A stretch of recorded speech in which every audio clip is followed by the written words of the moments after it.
புதுச்சேரி மாநிலத்தில் தொடர்ந்து அரசு பணி நியமனங்களில் தமிழ், தெலுங்கு, மலையாளம் பிராந்திய மொழியில் படித்த தேர்வாளர்களுக்கு எதிராக அரசு பணி நியமன தேர்வாணையம் நடந்து வருகிறது.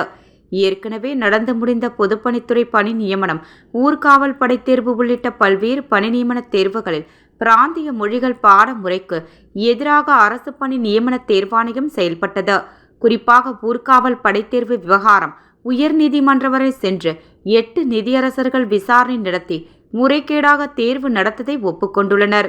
இதற்கு தார்மீக பொறுப்பேற்று தனது பதவி விலக வேண்டி பங்கஜ் குமார் ஜா தனது அரசியல் அதிகாரத்தை வைத்துக் கொண்டு மேலும் தமிழ், தெலுங்கு, மலையாளம் பிராந்திய மொழி உள்ளிட்ட தமிழ் மொழி வழியில் படித்த மாணவர்களின் எதிர்காலத்தை சீரழிப்பதை புதுச்சேரி மாநிலத்தில் உள்ளவர்கள் எவ்வாறு வேடிக்கை பார்க்கிறார்கள் என்ற கேள்வியை எமது அமைப்பு முன்வைக்கிறது. புதுச்சேரி மாநில மாண்புமிகு முதல்வர் அவர்கள் கட்டுப்பாட்டில் உள்ள துறையான போக்குவரத்து துறையில் கடந்த 10/2/2025 அன்று உதவி மோட்டார் வாகன ஆய்வாளர் பதவிக்கான பணி நியமன ஆணை வெளியிடப்பட்டது.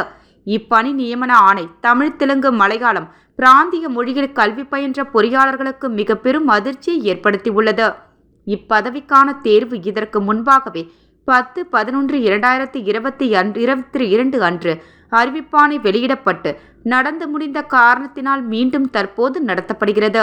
10/11/2022 அன்று அறிவித்த அறிவிப்பாணையில் வினாத்தாள் இரு மொழிகளிலும், அதாவது ஆங்கிலத்தில் மட்டுமின்றி ஆங்கிலம் மற்றும் பிராந்திய மொழிகளில் ஏதேனும் ஒன்று, தமிழ் அல்லது தெலுங்கு அல்லது மலையாளம் தேர்வுகளை எழுத இயலும். எனவே தேர்வாளர்கள் தேர்வு எழுதக்கூடிய மொழியின் தேர்வை குறிக்க வேண்டுமென வெளியிடப்பட்டிருந்தது. ஆனால் தற்பொழுது இரண்டாவதாக அதே பணி நியமனத்திற்கு வெளியிடப்பட்ட அரசாணையில் தமிழ், தெலுங்கு, மலையாளம் உள்ளிட்ட பிராந்திய மொழி தேர்வு தாள்களை நீக்கி இத்தேர்வு வெறும் ஆங்கிலத்தில் மட்டுமே நடத்தப்படும் என அறிவிப்பு வெளியாகி உள்ளது.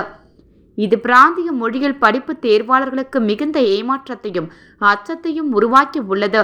3 வருடமாக பிராந்திய மொழிகளில் தேர்வுக்கு தயாரான தேர்வாளர்கள் இதனால் பெரும் மன உளைச்சலுக்கு ஆளாகின்றனர். அரசு பணி நியமன தேர்வு என்பது அனைவருக்கும் சமமானதாக இருக்க வேண்டும். அவ்வாறு நடத்தப்படாத எந்த ஒரு தேர்வும் சமநிலை தேர்வாக கருதப்பட முடியாது. அரசு பணி நியமன தேர்வு துறைக்கு இதை பற்றி கேட்க சென்ற தமிழ்துறை மாணவர்களிடம் அத்துறையில் பணி செய்யும் அதிகாரிகள் பிராந்திய மொழிகளில் தேர்வுத்தாள் தயாரித்தால் அது தலைமை செயலக ஊழியர்கள் மூலமாக வெளியில் சென்று விடுவதாக செயலர் அச்சப்படுவதாக கூறியுள்ளார்.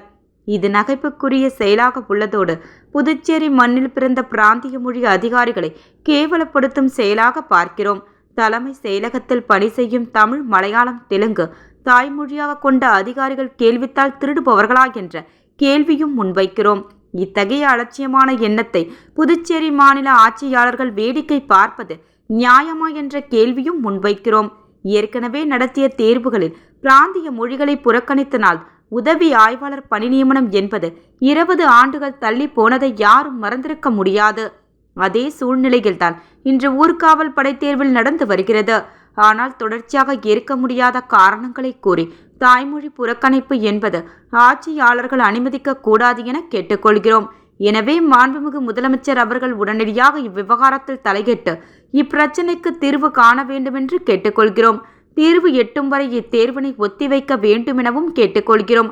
எதிர்வரும் தேர்வுகளிலும் பிராந்திய மொழிகளை புறக்கணித்து தேர்வு நடத்தும் போக்கை அரசு கைவிட வேண்டும் எனவும் கேட்டுக்கொள்கிறோம் என புதுச்சேரி யூனியன் பிரதேச மாணவர்கள் கூட்டமைப்பு நிறுவனர் சுவாமிநாதன் தெரிவித்துள்ளார்.